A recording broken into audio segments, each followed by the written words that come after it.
জান্নাতি ব্যক্তি। আপনারা যারা চান যে জান্নাতি ব্যক্তি কে, কার কথা বলতে চাইছেন, চলেন।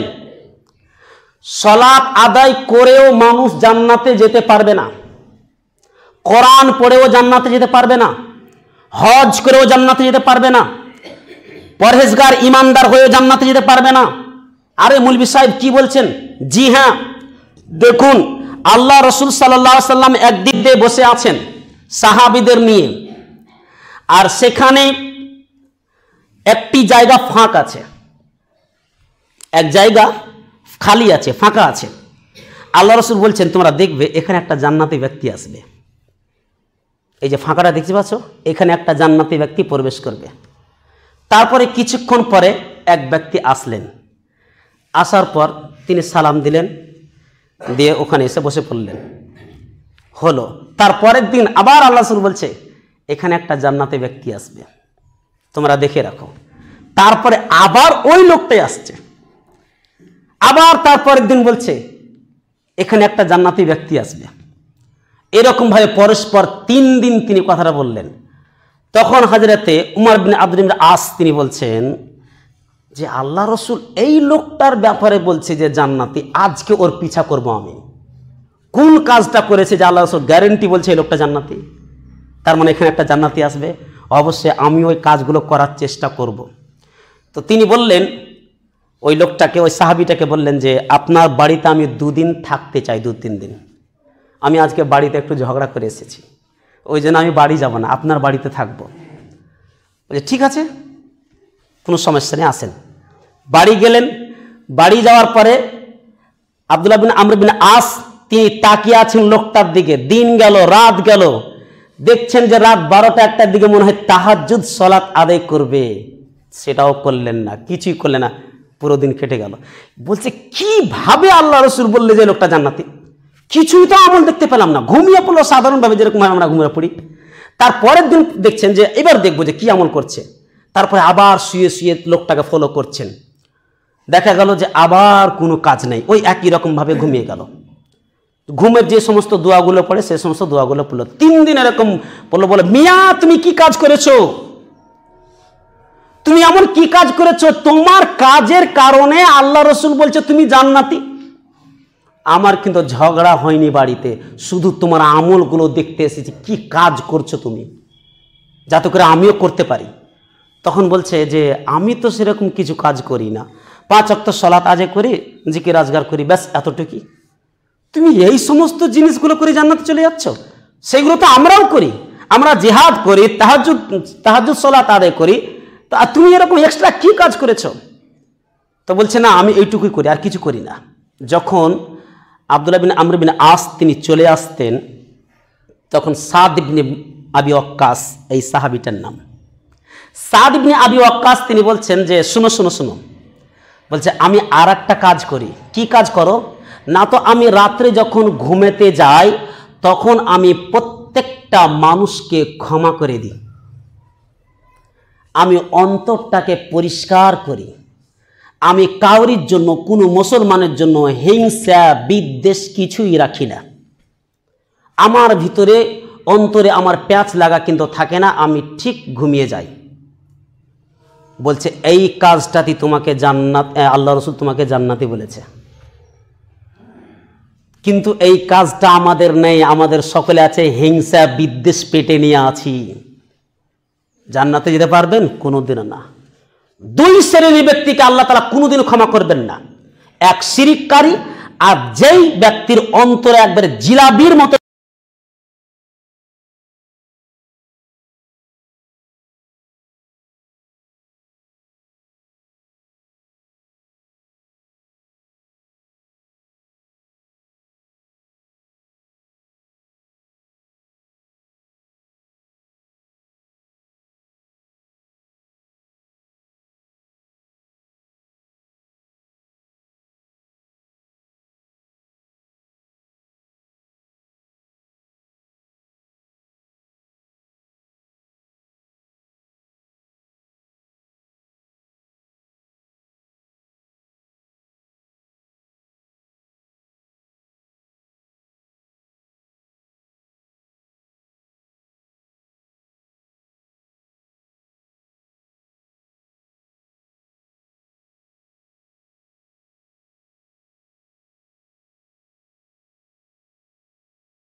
السلام عليكم ورحمة الله وبركاته.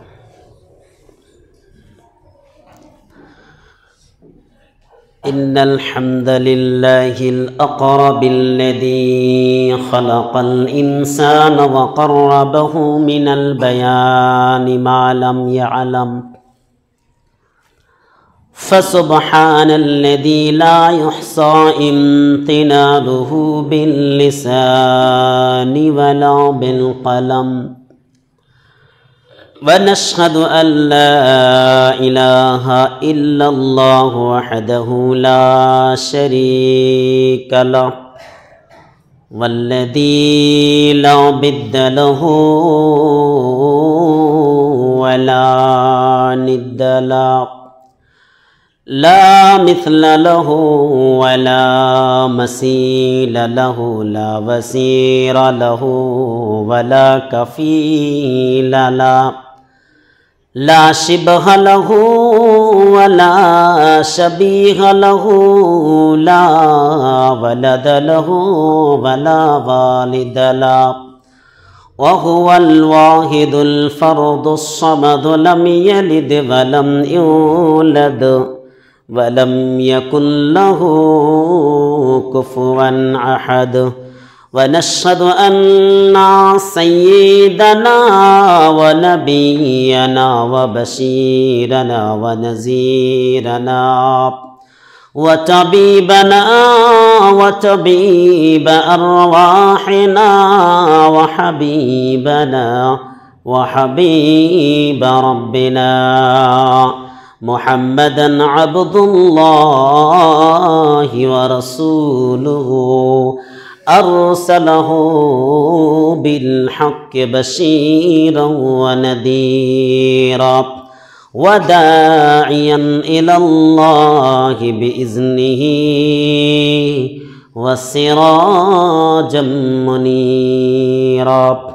أما بعد، فقد قال الله تعالى في كلامه المجيد وفي فرقانه الحميد: أعوذ بالله من الشيطان الرجيم، بسم الله الرحمن الرحيم. يا أيها الذين آمنوا اتقوا الله حق تقاته ولا تموتن إلا وأنتم مسلمون. يا أيها الناس اتقوا ربكم الذي خلقكم من نفس واحدة وخلق منها زوجها وبث منهما رجالا كثيرا ونساء، واتقوا الله الذي تساءلون به والأرحام، إن الله كان عليكم رقيبا. يا أيها الذين آمنوا اتقوا الله وقولوا قولا سديدا يصلح لكم أعمالكم ويغفر لكم ذنوبكم، ومن يطع الله ورسوله فقد فاز فوزا عظيما.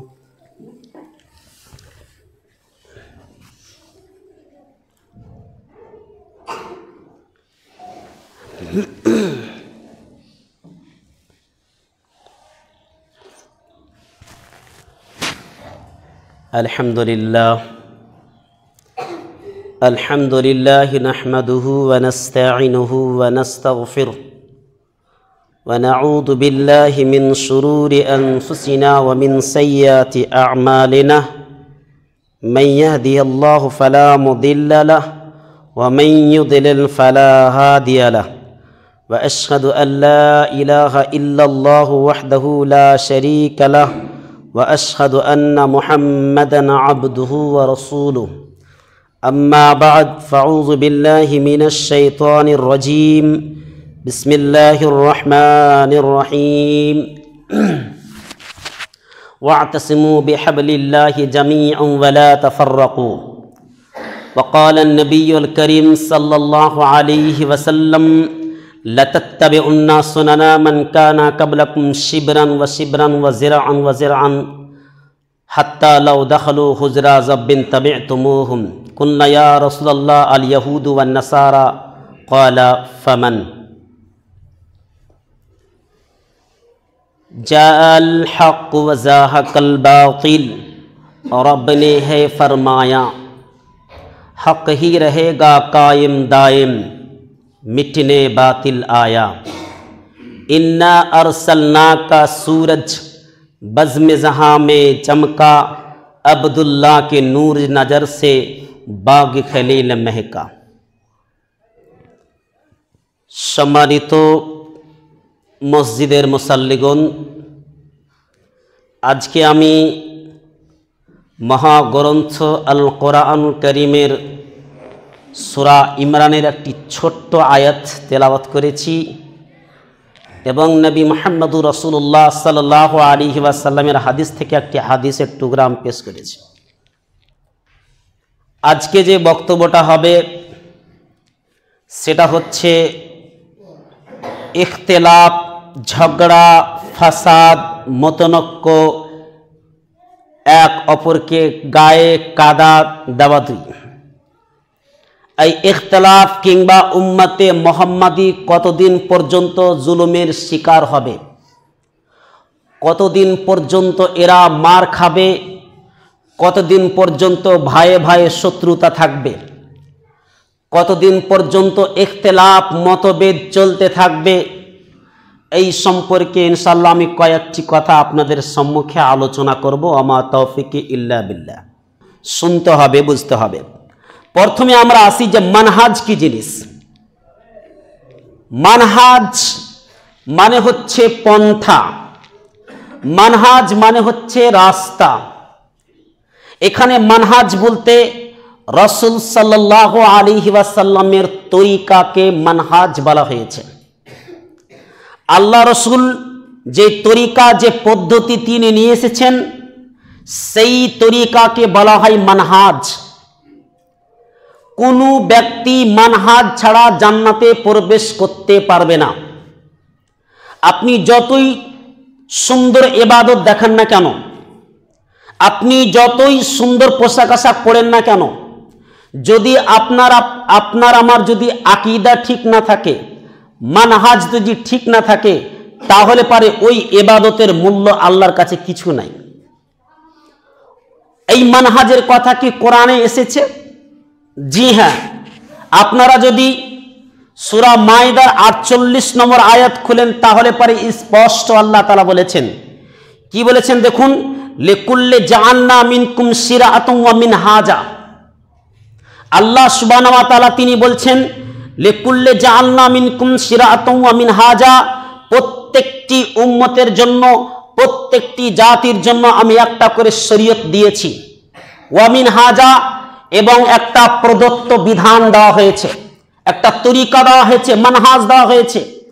তার মানে আল্লাহ সুবহানাহু ওয়া তাআলা প্রত্যেকটি জাতির জন্য একটি করে শরীয়ত এবং পন্থা, তরিকা, প্রদত্ত বিধান আল্লাহ সুবহানাহু ওয়া তাআলা তিনি দিয়েছেন। এই কথাটা কেন বললাম? অনেক মানুষ, আমরা কিছু কিছু মানুষকে অন্ধবিশ্বাস করে বসেছি। অন্ধবিশ্বাস মানে কি? কোনো কথা বললে পারে আলেম ওলামা থেকে ওই বক্তাটা বেশি দামি, আলেম ওলামা যতটা জানে না ওই বক্তাটা দিনের ক্ষেত্রে অনেক কিছু কাজ করছে, কিন্তু আপনি বুঝতে পারেন না। নতুন নতুন কথা বলে কিংবা সুন্দর সুন্দর মিষ্টি মিষ্টি কথা বলে আপনাকে তার দিকে ধাপিত করছে, তার মানে আপনার ঈমান আমলকে ধ্বংস করে চলেছে। কিছুদিন আগে যেই কথাটা ফেসবুকে প্রচার হয়েছে, যেই কথাটা ফেসবুকে তোলপাড় করে দিয়েছে, সেই জিনিসটা আপনাকে বলতে চাইছি। সেটা কি? কোনো একটা বিষয়ে আবু তহা মোহাম্মদ আদনান ফিলিস্তিনকে কেন্দ্র করে তিনি একটা কথা বলেছেন। কি কথা বলেছেন? যে সমস্ত ঘুমটাওয়ালারা ইহুদিদের লালন পালন করে, ইহুদিদের পক্ষে দাঁড়ায়, মাজলুমদের বিপক্ষে কথা বলে, ওই সমস্ত ঘুমটাওয়ালাদের শরীয়তে মানহাজের ওপরে আমি থুথু নিক্ষেপ করি, এই কথাটা বলেছে। তার মানে যারা ঘুমটাওয়ালা আছে তাদের মানহাজের ওপরে থুথু নিক্ষেপ করতে চেয়েছে। কেন চেয়েছে? যে ফিলিস্তিনে মাজলুম ব্যক্তিরা অসহায় আছে, আর এই সময়ে ওরা শরীয়ত আকীদা নিয়ে পড়ে আছে। এই হচ্ছে আপনার জন্য একটা বিষাক্ত সাপ, আপনার ঈমান আমলকে ধ্বংস করে একটা বড় যন্ত্র। আপনি দেখবেন আল্লাহ সুবহানাহু ওয়া তাআলা কোনো জাতিকে অতক্ষণ পর্যন্ত শাস্তি দেননি যতক্ষণ না পর্যন্ত আল্লাহর বিধানকে লঙ্ঘন করেছে। ইতিহাস উঠিয়ে দেখেন, হযরতে ইব্রাহিম আলাইহিস সালামের কাছে যখন মেহমানগুলো এসেছিল, হযরতে ইব্রাহিম আলাইহিস সালাম জিজ্ঞাসা করলেন, কাদের জিজ্ঞাসা করলেন? সম্মানিত মেহমানদের জিজ্ঞাসা করলেন। ক্বালা ফামা খাতবুকুম আইয়ুহাল মুরসালুন, হে সম্মানিত ফেরেশতা, তোমরা কোন জায়গাতে এসেছিলে? তখন তারা একটি উত্তর দিল কি? ক্বালু ইন্না ক্বালা ফামা খাতবুকুম আইয়ুহাল মুরসালুন, তোমরা কোথায় এসেছিলে সম্মানিত ফেরেশতা? তারা বলল, ক্বালু ইন্না উরসিলনা ইলা কওমিন মুজরিমিন, আমরা এসেছিলাম এক গুনাহগার সম্প্রদায়ের কাছে। কেন এসেছিলাম? লিনুরসিলা আলাইহিম হিজারাতাম মিন তিন, আমরা তাদেরকে আল্লাহ সুবহানাহু ওয়া তাআলার পক্ষ থেকে আল্লাহ তাআলা স্বয়ং তিনি একটি করে পাথর দিয়েছেন, মাটির মতন পাথর, আর ওই পাথরের নাম লেখা ছিল এটা অমুক কাফেরের জন্য, এটা অমুক মুনাফিকের জন্য, এটা অমুক শিরিককারীর জন্য, এটা অমুক কোরআনের আয়াতকে লঙ্ঘন করার জন্য। এরকম ভাবে পাথরের নাম লেখা ছিল। এইভাবে তাদেরকে আযাব দিয়ে মাটিতে পুঁতে দিবে, তাদেরকে নিঃশ্বাস করে দেওয়া হয়েছে। আদ জাতির সামুদ জাতির ঘটনা দেখেন, স্পষ্ট বুঝতে পারবেন আল্লাহ তাআলা এমনি তাদেরকে মাটিতে মিশিয়ে দেননি, এমনি আল্লাহ সুবহানাহু ওয়া তাআলা জমিনকে উল্টে দেননি। এর কারণ হচ্ছে কিছু জাতি ছিল নারী থাকতে পুরুষদেরকে ব্যবহার করত, সমকামিতা করত। এটা জঘন্য একটি কাজ, আল্লাহ তাআলা বরদাস্ত করলেন না।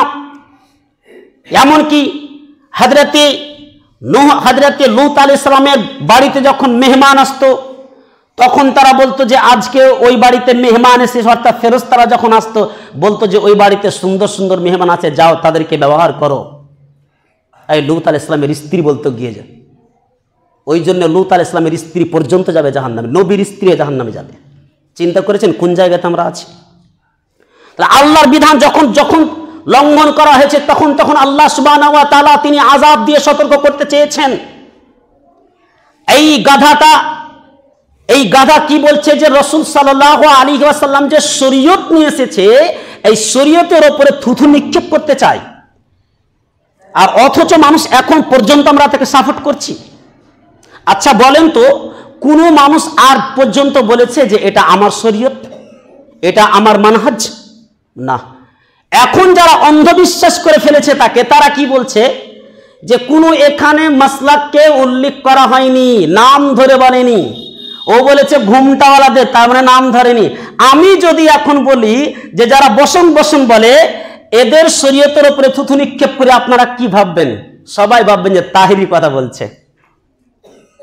সবাই ভাববেন যে তাহিরি কথা বলছে। কেন তাহিরি বলে বসেন বসেন? এখন যদি আমি বলি লম্বা লম্বা যারা টুপি পড়ে আছে তাদের শরীয়তের উপরে থুথু নিক্ষেপ করি, সকলে আপনারা বুঝতে পারবেন শিয়াদের কথা বলছে, হানাফিদের কথা বলছে, এটাই আমরা জানি, ওরে লম্বা টুপি পড়ে। এখন যদি বলা হয় যারা হেলিকপ্টার বক্তা আছে তাদের উপরে থুথু নিক্ষেপ করি, তাহলে সবাই জানে যে বাংলাদেশে কয়েকটা হেলিকপ্টার মানে হেলিকপ্টারে আসে বক্তব্য দিতে, তাদেরকে ইঙ্গিত করা হয়েছে। সাধারণভাবে যদি আমি বলি যেই সমস্ত লোক দাড়ি ছেঁটে নিয়ে, দাড়ি ছিলে নিয়ে যারা ইহুদিদের পক্ষে দাঁড়ায়, যারা মুসলিমদের বিপক্ষে যায়, তাদের শরীয়তের উপরে থুথু নিক্ষেপ করি, তাহলে অনেক মুসলিম বেরিয়ে যাবে যারা এখন পর্যন্ত দাড়ি রাখে না। তার মানে মানুষ বুঝতে পারবে যে হ্যাঁ কাকে ইঙ্গিত করতে চাইছে। এখানে ঘুমটাওয়ালা মানে মাদানীদেরকে ইঙ্গিত করা হয়েছে। আর অথচ অনেক মানুষ অন্ধবিশ্বাস হয়ে তার বক্তব্য শুনে। আপনি জানেন না এখানে আল্লাহ রসুলকে থুথু নিক্ষেপ করতে চেয়েছে। এখানে আল্লাহ রসুলকে বলেছে। কেন জানেন? রাসূল সাল্লাল্লাহু আলাইহি ওয়াসাল্লাম প্রত্যেকটি খুতবাতে একটি কথা বলতেন, না খায়রুল হাদিসি কিতাবুল্লাহ ওয়া খায়রুল হাদিয়্যি হাদিয়্যু মুহাম্মাদিন সাল্লাল্লাহু আলাইহি ওয়াসাল্লাম। সব থেকে উত্তম বাণী, উত্তম কথা হচ্ছে আল্লাহর কিতাব। আর সব থেকে উত্তম পন্থা, উত্তম মানহাজ, উত্তম তরিকা হচ্ছে হযরত মুহাম্মদ সাল্লাল্লাহু আলাইহি ওয়াসাল্লামের তরিকা, মানহাজ। তার মানে এটা কোনো মাদানী মানহাজ নয়, এটা আল্লাহ রসুলের মানহাজ, যেই মানহাজ তিনি নিয়ে এসেছেন। ওই জন্য তো আল্লাহ তাআলা বলছেন প্রত্যেকটি উম্মতের জন্য আমি শরীয়ত এবং মানহাজ দিয়েছি। এখন এই গাধাটা মানহাজের উপরে থুতু নিক্ষেপ করতে চেয়েছে। আবার যখন মোজাফফর মহসিন বলল যে যখন সেই বক্তাকে তোমরা ডাকবে তখন তার মুখে পেশাব করে দাও, এর বিরুদ্ধে আবার ভিডিও বানিয়ে বসে থাকলো যে মোজাফফর মহসিন এরকম এরকম কথা বলেছে। আরে বলা তো দূরের কথা, তাকে হত্যা করা দরকার। ইসলাম থেকে বেরিয়ে গেছে সে, আল্লাহ রসুলকে গালি দিয়েছে, আল্লাহ রসুলের তরিকাকে সে থুতু নিক্ষেপ করতে চেয়েছে। এটা কোনো মানুষের এটা শরীয়ত নয়, এটা কোনো পীরের শরীয়ত নয়, এটা আল্লাহ রসুল সাল্লাল্লাহু আলাইহি ওয়াসাল্লামের মানহাজ। প্রত্যেকটা মানুষকে আল্লাহ সুবহানাহু ওয়া তাআলা ভাবার জন্য মস্তিষ্ক দিয়েছে। কি কথাটা বলতে চেয়েছে এখানে দেখুন। তাহলে ওই যে সমস্ত মাজলুম ব্যক্তি যারা আছে, আমরা জানি না তাদের ঈমান আমল কেমন আছে, কিন্তু আল্লাহ তাআলা যে কথাগুলো বলছে এই কথাগুলো কোন দিকে যাবে? কি বলা হলো? ইয়া আইয়ুহাল্লাযীনা আমানু, হে ঈমানদার ব্যক্তিগণ, মাইয়ারতাদ্দা মিনকুম আন দীনিহি, যদি তোমরা ধর্ম থেকে ফিরে যাও, ধর্ম থেকে মুখটাকে ফিরিয়ে নাও, কোরআন হাদিস থেকে যদি মুখটাকে ফিরিয়ে নাও, তাহলে আল্লাহ সুবহানাহু ওয়া তাআলা ফাসায়াতি আল্লাহু বিকওমিন, আল্লাহ তাআলা তোমাদের জায়গাতে অন্য একটা জাতিকে নিয়ে আসবেন, তোমাদেরকে মাটিতে মিশিয়ে দিবেন। আপনারা ঘুরে দেখেন তো, চোখটাকে ঘুরিয়ে দেখেন তো, যত জায়গাতে মাটিতে মিশিয়ে দেওয়া হয়েছে, এখানে কোরআন তো ওটাই বলছে যে যখন তোমরা ধর্ম থেকে মুখটাকে ফিরিয়ে নিবে তখন আল্লাহ তাআলা তোমাদেরকে মাটিতে মিশিয়ে অন্য একটা জাতিকে বাহাল করবেন। ইউহিব্বুহুম ওয়া ইউহিব্বুনাহু, আল্লাহ তাআলা তাদেরকে ভালোবাসবেন, তারা আল্লাহকে ভালোবাসবে। তারপরে কি? আজিল্লাতিন আলাল মুমিনিনা আইজ্জাতিন আলাল কাফিরিন, কাফেরদের প্রতি তারা খুবই কঠোর হবে, মুমিনদের প্রতি তারা নরম হবে। কারা? যারা পরবর্তীতে আসবে, যাদেরকে আল্লাহ তাআলা নতুন ভাবে বাহাল করবেন, তৈরি করবেন, যেই জাতিকে আল্লাহ সুবহানাহু ওয়া তাআলা আবাদ করবেন। শুধু তাই নয়, সূরা মুহাম্মাদে উল্লেখ করা হয়েছে ওয়া ইন তাতাওয়াল্লাউ ইস্তাবদিল কওমান গায়রাকুম সুম্মা লা ইয়াকুনু আমসালাকুম, যদি তোমরা মুখটাকে ফিরিয়ে নাও, ইসলাম থেকে যদি দূরে সরে যাও, তাহলে জেনে রাখো আল্লাহ তাআলা তোমাদের জায়গাতে অন্য একটা জাতিকে নিয়ে আসবেন। তার মানে তোমাদের অস্তিত্ব থাকবে না, তোমাদের অস্তিত্বকে মিটিয়ে দেওয়া হবে। আমি এখানে কোনো মানুষের কথা বলতে যাব না, আমি এখানে কোনো শরীয়তের কথা বলতে যাব না, কোনো জাতির কথা বলতে যাব না, কিন্তু আল্লাহ এখানে আমভাবে বলেছে যদি তোমরা কোরআন হাদিস থেকে দূরে সরে যাও তাহলে আমি তোমাদেরকে মিটিয়ে দিয়ে অন্য একটা জাতি বাহাল করব। তার মানে আল্লাহ করবে, এটা আল্লাহ বলছে, এটা কোরআন বলছে। তাহলে মানহাজ এটা আল্লাহ রসুল সাল্লাল্লাহু আলাইহি ওয়াসাল্লামের তরিকা, আল্লাহ রসুল সাল্লাল্লাহু আলাইহি ওয়াসাল্লামের মানহাজ। এই ভণ্ড যে গুমরাহ, এই গাধাটা যে রয়েছে মানুষের ইমানের সাথে খেলা করছে, আপনারা মানুষ চিনতে শিখুন, আলেম ওলামাকে চিনতে শিখুন। এই হচ্ছে খারিজি, যে ডাইরেক্ট বলে দেয় ইহুদিদের যে সালমান রয়েছে সে হচ্ছে ইহুদিদের একজন এজেন্ট। নাউজুবিল্লাহ, কখনই বলতে পারেন না। কেন? পৃথিবীর বুকে সব থেকে শান্তিময় জায়গা হচ্ছে একমাত্র মক্কা মুকাররমা। আল্লাহ কসম করে বলছেন ওয়াত-তিনি ওয়াজ-জাইতুন। তাহলে এখানে আল্লাহ তাআলা কয়েকটি কসম করার বলছে কি, লাকাদ খালাকনাল ইনসানা ফি আহসানি তাকওয়িম। তার আগে হাযাল বালাদিল আমিন। এই যে ওয়া হাযাল বালাদিল আমিন মানে কি? নিরাপত্তা শহরের কসম। এখানে নিরাপত্তা শহর বলতে একমাত্র মক্কা। এই জায়গাতে আল্লাহ তাআলা নিজেই কসম করেছে, সেখানে কি করে অন্যায় হতে পারে? তার মানে সেখানে যদি পৃথিবীর সব থেকে জঘন্য কাজ হয়, অনেক মানুষের এরকম আকীদা আছে আজকে মক্কা মুকাররমে জঘন্য কাজ হচ্ছে, নাউজুবিল্লাহ, কোনোদিন এরকম হতে পারে না। না হলে গোটা দুনিয়া ধ্বংস হয়ে যাবে। যেখানে আল্লাহ বলে নিরাপত্তা শহর এটা, এখানে আমরা হয়তো সোশ্যাল মিডিয়া আজকে উঠেছে, ইউটিউবের দ্বারা দিয়ে আমার আপনার চোখে হয়তো ধুলো দিয়ে দেওয়া হয়েছে, আমরা খারাপ জিনিসটা দেখছি, ওটাই বিশ্বাস করে বসে থাকছি। খবরদার, খবরের জিনিস বিশ্বাস করতে যাবেন না। তাহলে ওখানেই একমাত্র ইসলামটা টিকে থাকবে, সেখানে জঘন্য কাজ কি করে হতে পারে? তাহলে মানহাজ সম্পর্কে আমরা বুঝতে পারলাম। এবারে আসি, সবচেয়ে পেহলে নামাজ কোন পড়া। এখন যে মতভেদগুলো, যে জিনিসগুলো দিয়ে মতনৈক্য তৈরি হয়েছে, ইখতিলাফ তৈরি হয়েছে। দেখুন একটু জিনিস ভালো করে লক্ষ্য করবেন। সর্বপ্রথম আমাদের শরীয়তের মধ্যে অর্থাৎ শরীয়তে মুহাম্মাদের মধ্যে সর্বপ্রথম কে নামাজ পড়েছে, কে সালাত আদায় করেছে? আল্লাহ রসুল। আল্লাহ রসুলের আগে কি কেউ নামাজ পড়েছে? আল্লাহ রসুলের আগে কি কেউ সালাত আদায় করেছে? যদি আল্লাহ রসুলের পরে যদি কেউ সালাত আদায় করে একমাত্র সাহাবীরা পড়বেন। সাহাবীদের পরে যদি কেউ সালাত আদায় করে তো তাবিরা পড়বে। তাবিদের পরে যদি কেউ সালাত আদায় করে তো তাবা তাবি পড়বে। তাবা তাবিদের পরে যদি কেউ সালাত আদায় করে তো মুখাদ্রামেরা পড়বে। তারপরে এরপরে মুহাদ্দিস উলামায়ে কেরাম ইমামগণ পড়বেন। এখন আমরা কেমন হয়ে গিয়েছি, আল্লাহর রসুলের নামাজকে বাদ দিয়ে হুজুর কিভাবে নামাজ পড়েছে সেভাবে সালাত আদায় করতে শুরু করলাম। তাহলে কোন জায়গাতে গেছি? তাহলে আল্লাহ রসুলের থেকে কি আমার সালাতটা উত্তম? আল্লাহ রসুল যেভাবে নামাজ পড়ে গেছেন সেইভাবে নামাজ পড়াটা কি আমার উত্তম? আমি কি আল্লাহ রসুল থেকে বেশি ভালো জানি? তার মানে সাহাবীরা ভুল করেছিলেন, তাবিরা ভুল করেছিলেন, নবী সাল্লাল্লাহু আলাইহি ওয়াসাল্লাম ভুল করেছিলেন। ওই জন্য আজকে মতবিরোধ শুরু হয়ে গেছে। একটাই জিনিস বুঝতে পারছি, আমরা কোরআন হাদিস থেকে দূরে সরে গেছি।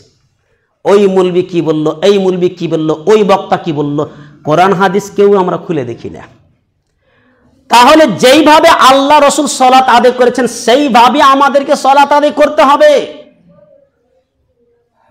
তার আমি একটা কথা বলি, যুগ যুগ ধরে চলছে, প্রত্যেকটা মসজিদেই ভুল করছে। এটা ছোটখাটো ভুল নয়, এটা বিশাল বড় ভুল। পরস্পর বুখারীতে কেতাবুল আজান খুলবেন, বাড়ি গিয়ে কেতাবুল আজান, আজানের অধ্যায় খুলবেন, আজান এবং একামত, এই অধ্যায়টাতে দেখবেন যে আল্লাহ রসুল সাল্লাম তিনি একটা দুটা তিনটা পাঁচটা চার পাঁচটা হাদিস বর্ণনা করেছেন। কি বলতে চাইছি এখানে এটা বলতে চাইছি যে রসুল সাল্লাল্লাহু আলাইহি ওয়াসাল্লাম তিনি সাহাবীদের বলছেন, যতক্ষণ পর্যন্ত আমাকে না দেখবে তোমরা ততক্ষণ পর্যন্ত একামত দিতে তোমরা দাঁড়াবে না। কিন্তু আমরা উল্টা করছি। কেমন উল্টা করলাম? আগে ইমাম সাহেব মুসাল্লাতে ঢুকবে, তারপরে মুয়াজ্জিন একামত দিবে। এর আগেও আমি বলেছি এটা, যেটা কোরআনের বিরোধী আমরা চলে গেছি।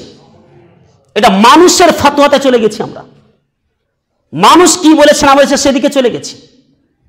আপনি পরস্পর কয়েকটি হাদিস পাবেন, আল্লাহ রসুল ডাইরেক্ট বলছে যে হযরতে বেলাল রাদিয়াল্লাহু তাআলা আনহু তিনি বলছেন, রাসূল সাল্লাল্লাহু আলাইহি ওয়াসাল্লাম তিনি বলেছেন যে আমাকে যতক্ষণ পর্যন্ত না দেখতে পাবে ততক্ষণ পর্যন্ত তোমরা কাতারে দাঁড়াবে না। আল্লাহ রসুল যখন মসজিদের দরজায় ঢুকছেন তখন মুয়াজ্জিন সাহেব দাঁড়িয়ে একামত দিতে শুরু করলেন। একামত শেষ হয়ে গেল, আল্লাহ রসুল আসলেন, আসার পর মুসাল্লাতে গেলেন। মুসাল্লাতে যাওয়ার পর আবার তিনি বেরিয়ে পড়লেন। আল্লাহ রসুল বললেন তোমরা যেভাবে আছো ওইভাবে দাঁড়িয়ে থাকো। তারপরে রাসূল সাল্লাল্লাহু আলাইহি ওয়াসাল্লাম তিনি বাড়ি গেলেন। কতটা সময় দেখুন, বাড়ি গেলেন, বাড়ি গিয়ে তিনি উজু করলেন, উজু করার পরে তিনি গোসল করলেন, গোসল করে আবার তিনি বাড়িতে আসছেন, আর ওইভাবে মুসাল্লায় দাঁড়িয়েই আছে। তিনি বাড়ি থেকে আসলেন, সাহাবীরা বলছেন যে আল্লাহ রসুল সাল্লাল্লাহু আলাইহি ওয়াসাল্লামের মাথা থেকে পানি ঝরতে রয়েছে আমরা দেখতে পাচ্ছি। তারপরে তিনি এসে সালাত আদায় করালেন, সালাত আদায় করলেন, এসে সাহাবীদের নামাজ পড়ালেন। আর একটি হাদিসে এসেছে রাসূল সাল্লাল্লাহু আলাইহি ওয়াসাল্লাম তিনি মসজিদের পাশে গল্প করছেন, এইদিকে একামত চলছে, একামত চলছে, আল্লাহ রসুল গল্প করছেন দুটি লোকের সাথে। একামত শেষ হয়ে গেছে, আল্লাহ রসুল দেখছে এরা তো ঘুমিয়ে পড়বে, এশারের সময় ওটা, আল্লাহ রসুল দেখছে এরা তো ঘুমিয়ে পড়বে। তারপরে তিনি গল্পটা বাদ দিয়ে আসলেন, সালাত আদায় করিয়ে দিলেন। বলেন তো আল্লাহ রসুলকে আগে ঢুকেছিল মুসাল্লাতে না পরে ঢুকেছে? অবশ্যই পরে ঢুকেছে। তার মানে আজকে যে আমরা যে প্রত্যেকটা মসজিদে এই ভুল চলছে কিসের কারণে? এটা শুনে শুনে শুধু আমল করা হয়, এটা হাদিস পড়ে নয়। আপনারা হাদিস খুলেন দেখবেন স্পষ্টভাবে আছে, অথচ এই আমল চলে। এখন বলবেন তাহলে মৌলভী সাহেব হানাফিরা যেটা করে সেটাই ঠিক করে না? তারাও ভুল করে। ওরা আবার কখন উঠবে? হাইয়া আলাস সালাহ যখন ইকামত বলে তখন তারা উঠে পড়ে। কিন্তু এখানে শুরু থেকে উঠতে হবে, মুয়াজ্জিন উঠবে, তারপরে পরে পরে ইমামগুলো সবাই উঠে যাবে। আর আমরা কি করছি? ইমাম সাহেব আগে যান, তারপরে ইকামত দেব। আর অনেক জায়গাতে এটা অভিযোগ আছে বা ইমামের পিছনে লেগে থাকে, আপনি কেন 5 মিনিট আগে মসজিদে আসছেন না? আরে গাধা কোথাকার 5 মিনিট আগে আসবে কেন? এটা হাদিসের বিপরীত হয়ে যাচ্ছে। ও তো ঘর থেকে বের হবে একবারে ঠিক টাইমে, বরং 2 সেকেন্ড পরে বের হবে। আপনারা আগে থেকে একামত দিয়ে বসে থাকবেন। কোনোটা ইমাম ভুল করে না, কিন্তু ভুল করাতে মানে বাধ্য করা হয় ইমামদেরকে। এরা জানানোর চেষ্টা করবে না কোনোদিন। তাহলে বুঝতে পারলাম যে আল্লাহ রাসূল সাল্লাল্লাহু আলাইহি ওয়াসাল্লাম তিনি প্রথম নামাজ পড়েছিলেন, সেইভাবে আমাদেরকে সালাত আদায় করতে হবে, না হলে পরে নামাজ পড়েও জাহান্নামে যাবেই। ফাওয়াইলুল লিল মুসাল্লিন, মুসাল্লিদের জন্য খারাপই রয়েছে। আল্লাহ রাসূল বলছেন সাল্লু কামা রাআইতুমুনি উসাল্লি, তোমরা ওইভাবে নামাজ আদায় করো যেভাবে আমাকে তোমরা সালাত আদায় করতে দেখেছো। আর একটা কথা ছিল যে জান্নাতি ব্যক্তি, আপনারা যারা চান যে জান্নাতি ব্যক্তি কে, কার কথা বলতে চাইছেন, চলেন। সালাত আদায় করেও মানুষ জান্নাতে যেতে পারবে না, কোরআন পড়েও জান্নাতে যেতে পারবে না, হজ করেও জান্নাতে যেতে পারবে না, পরহেজগার ইমানদার হয়েও জান্নাতে যেতে পারবে না। আরে মৌলভী সাহেব কি বলছেন? জি হ্যাঁ, দেখুন আল্লাহ রাসূল সাল্লাল্লাহু আলাইহি ওয়াসাল্লাম একদিন তিনি এক মসজিদে বসে আছেন সাহাবীদের নিয়ে, আর সেখানে একটি জায়গা ফাঁকা আছে, এক জায়গা খালি আছে, ফাঁকা আছে। আল্লাহ রাসূল বলছেন তোমরা দেখবে এখানে একটা জান্নাতি ব্যক্তি আসবে, এই যে ফাঁকাটা দেখতে পাচ্ছ, এখানে একটা জান্নাতি ব্যক্তি প্রবেশ করবে। তারপরে কিছুক্ষণ পরে এক ব্যক্তি আসলেন, আসার পর তিনি সালাম দিলেন, দিয়ে ওখানে এসে বসে পড়লেন। হলো তারপরের দিন আবার আল্লাহ রাসূল বলছে এখানে একটা জান্নাতি ব্যক্তি আসবে, তোমরা দেখে রাখো। তারপরে আবার ওই লোকটাই আসছে, আবার তারপরের দিন বলছে এখানে একটা জান্নাতি ব্যক্তি আসবে। এরকম ভাবে পরস্পর 3 দিন তিনি কথাটা বললেন। তখন হযরতে উমর বিন আব্দুল ইবনে আস তিনি বলছেন যে আল্লাহ রাসূল এই লোকটার ব্যাপারে বলছে যে জান্নাতি, আজকে ওর পিছা করব আমি। কোন কাজটা করেছে যে আল্লাহ রাসূল গ্যারান্টি বলছে এই লোকটা জান্নাতি? তার মানে এখানে একটা জান্নাতি আসবে, অবশ্যই আমি ওই কাজগুলো করার চেষ্টা করব। তো তিনি বললেন ওই লোকটাকে, ওই সাহাবীটাকে বললেন যে আপনার বাড়িতে আমি 2 দিন থাকতে চাই, 2-3 দিন। আমি আজকে বাড়িতে একটু ঝগড়া করে এসেছি, ওই জন্য আমি বাড়ি যাব না, আপনার বাড়িতে থাকবো। বলছে ঠিক আছে, কোনো সমস্যা নেই, আসেন। বাড়ি গেলেন।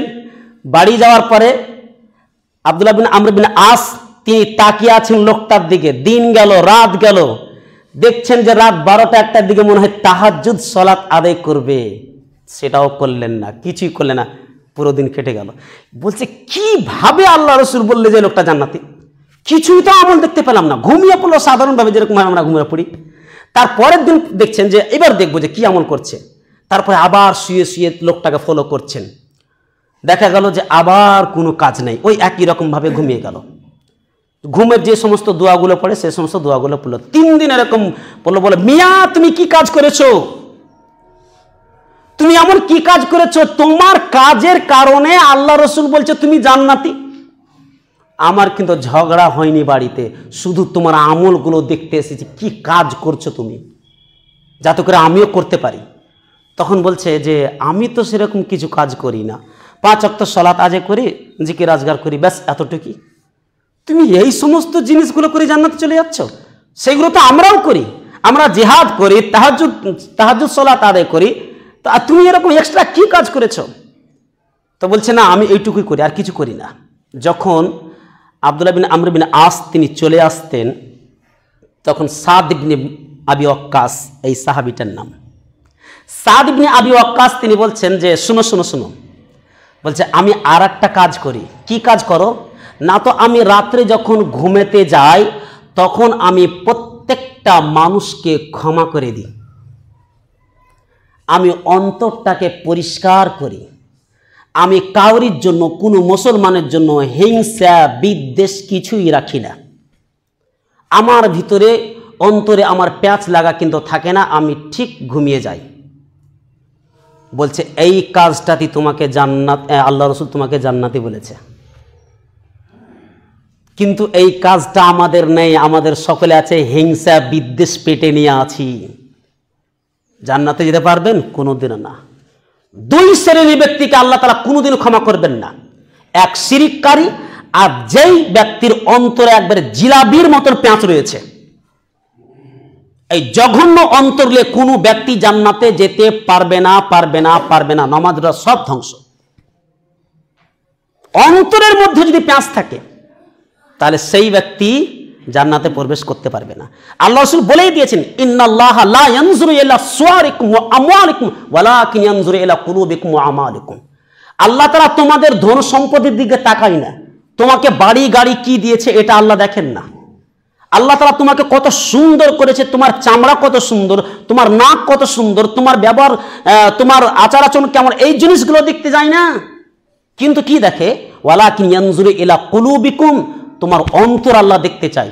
তুমি অন্তরে কতটা মুসলমানের জন্য তুমি জায়গা রেখেছো, মানুষকে কতটা ক্ষমা করতে পারছো, তুমি বিদ্বেষ হিংসা নিয়ে আছো কিনা, তুমি রাগ হিংসা নিয়ে আছো কিনা।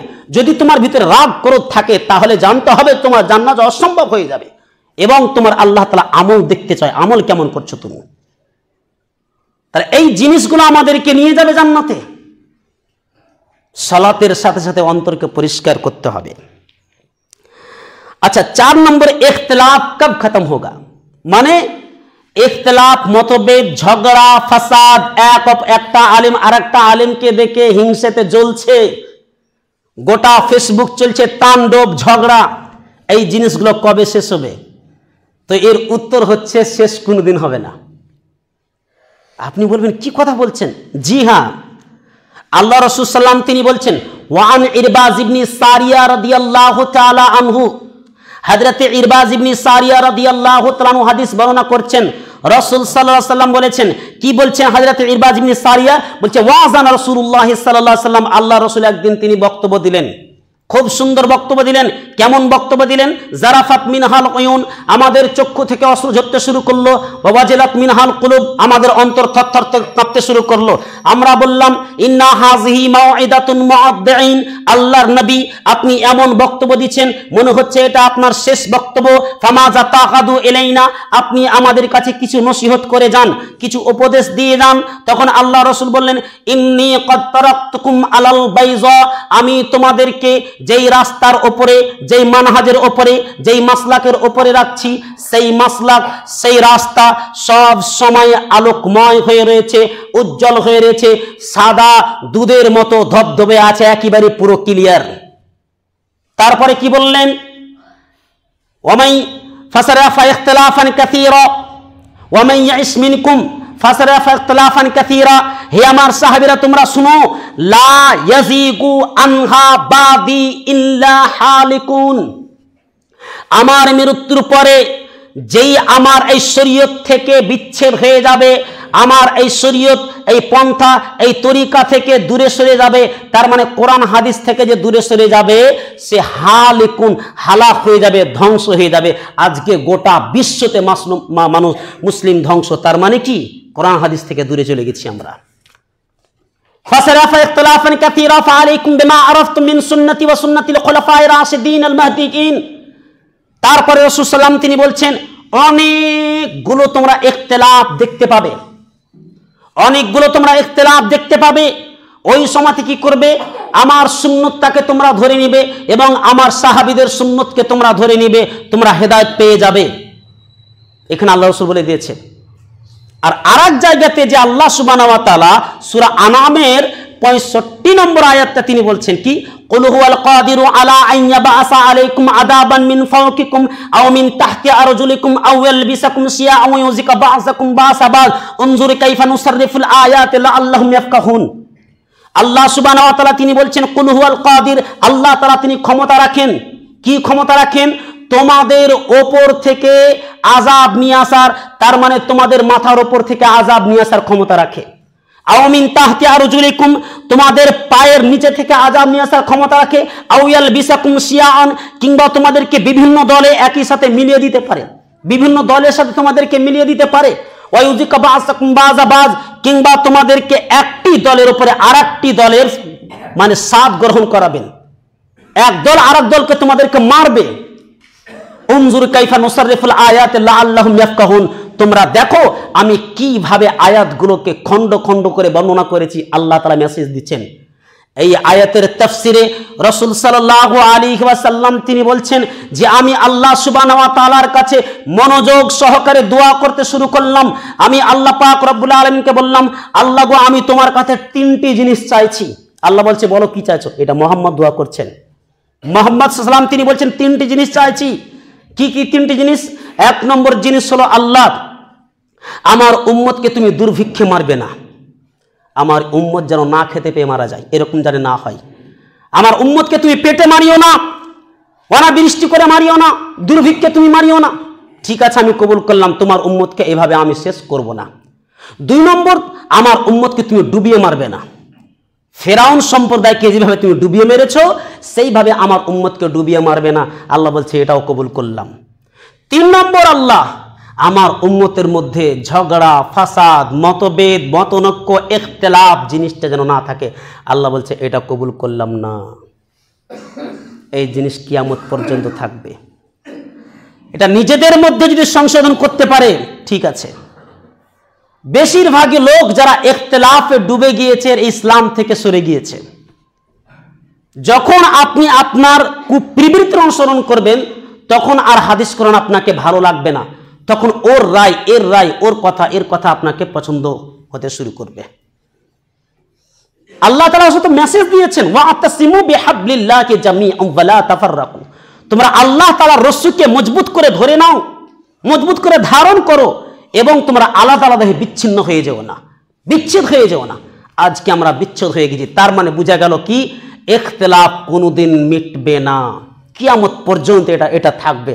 কেন? এই দোয়া আল্লাহ গ্রহণ করেননি, এটা থাকবে। আপনি আর বলতে পারেন না যে মৌলভী সাহেব মৌলভীতে এত ঝগড়া হচ্ছে কেন? হবেই, এটা আল্লাহ রসুল বলেছে, এটা আল্লাহ তাআলা বলেছেন। একটু সময় আপনাদের কাছে চেয়ে নিচ্ছি, মানে বক্তব্যটা শেষ করতে হবে। এক নম্বর, তারপরে 5 নম্বর হচ্ছে কুনুতে নাজেলা কেন পড়ছেন না? এক ব্যক্তি বলছেন যে আপনি কুনুতে নাজেলা পড়ছেন না কেন? তখন আমি বললাম কুনুতে নাজেলা কাকে নিয়ে পড়বো? বলছে মুসাল্লিদের নিয়ে পড়বে। আমি বলি ওটাই তো নাই, মুসাল্লিদের নিয়ে পড়বো ওটাই তো নাই। যেখানে 120 ঘর বসবাস করে, আবাদি আছে, সেখানে 5টা লোক যদি সালাত আদায় করতে আসে তাহলে আরো যে লোকগুলো রয়েছে ওদের জন্য তো আল্লাহ তাআলা গোটা দুনিয়াকে ধ্বংস করছেন। কাকে নিয়ে করবো আমি? মাত্র 20টা লোক সালাত আদায় করতে আসছে আর 100টা ঘরের লোক বেনামাজি হয়ে জীবন যাপন করছে, এদের জন্য তো আল্লাহ তাআলা ফিলিস্তিনে আযাব দিচ্ছেন। লজ্জা করে না এদের? এরা মুসলিম, খায় দায় চতুষ্পদ জন্তুর মতো শুধু ঘোরাফেরা করে, খুব ঘুমিয়ে থাকে। কাকে নিয়ে পড়বো আমি? 4টা 5টা লোক নামাজ পড়তে আসছে, সবাই বাড়িতে ঘুমাচ্ছে চতুষ্পদ জন্তুর মতো, জানোয়ারের মতন জীবনযাপন করছে। কোনোতে নাজেলা একে নিয়ে পড়বো আমি?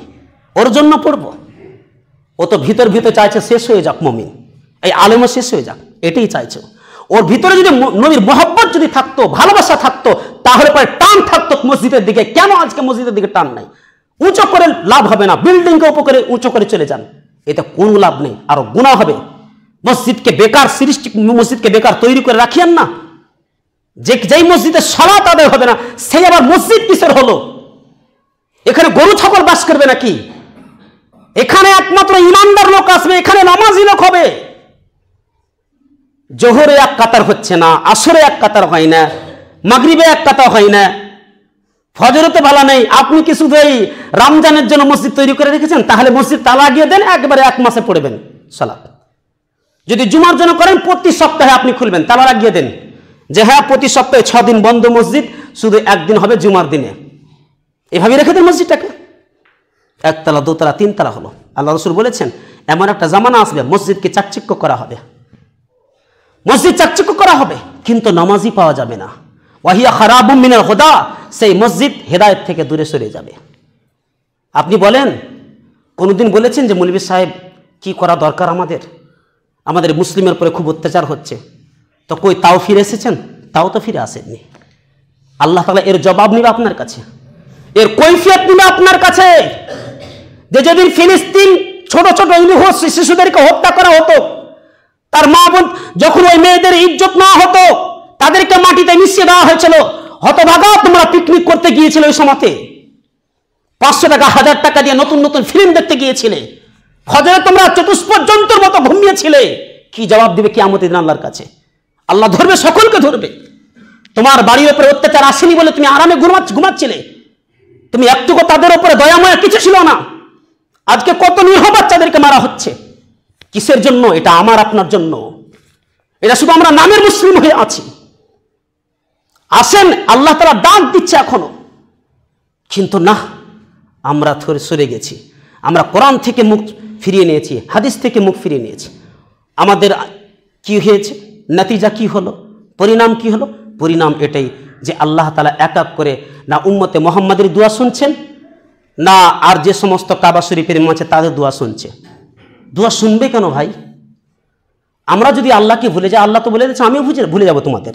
ওমান আরাযা আন যিকরি ফাইন্না লাহু মাঈশাতান যানকা ওয়া নাহশুরুহু ইয়াওমাল কিয়ামাতি আমা। তোমরা যদি আমার জিকির থেকে মুখটাকে ফিরিয়ে নাও, আমি তোমাদেরকে এই দুনিয়াটাকে তোমাদের সংকীর্ণ করে দেবো, শর্ট করে দেবো। শুধু শর্ট করব না, কিয়ামতের দিন আমি তোমাদেরকে অন্ধ করে উঠাবো। তখন বান্দা বলবে ক্বালা রাব্বি লিমা হাশারতানি আমা, আল্লাহ তুমি কেন আমাকে অন্ধ করে উঠিয়েছো?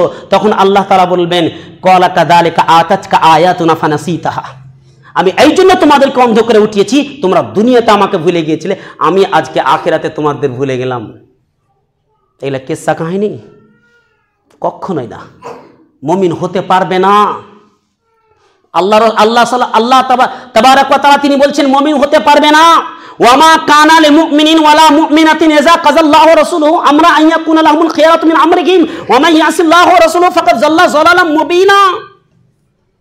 কোন মুমিনের জন্য এটা প্রযোজ্য নয়, কোন মুমিনা নারীর জন্য এটা প্রযোজ্য নয় যে আল্লাহর বিধান যেখানে চলে আসলো, আল্লাহর ফয়সালা আসলো, নবীর ফয়সালা আসলো, তারপরে বলছেন কিন্তু পরন্তু আগার মাগার বলতে শুরু করে দিলেন। কি করব মৌলভী সাহেব, বিড়ি না হলে সংসার চলে না, কিন্তু আল্লাহ রসুল তো বলে দিয়েছে এটা হারাম, নিশাটা হারাম। বেনামাজি অবস্থায় মারা গেলে জানাজা নেই, তখন ইমাম সাহেবকে জোর করা হয় কেন আপনি জানাজা পড়তে যাবেন না।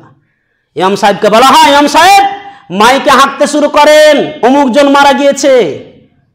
ইমাম সাহেব করবে কেন? এক তো বেদাত জিনিস, আপনি তাকে জোর দিচ্ছেন। এই হচ্ছে সমাজের অবস্থা, এক বেদাত জিনিস। সেটা আল্লাহ রাসূল বলে দিয়েছে, নাহা রাসূলুল্লাহ সাল্লাল্লাহু আলাইহি ওয়াসাল্লাম আনিন নাই, মৃত্যুর সংবাদ দিতে আল্লাহ রাসূল বারণ করেছেন। তারপরেও আমাদের সমাজে চলছে। তার মানে কি?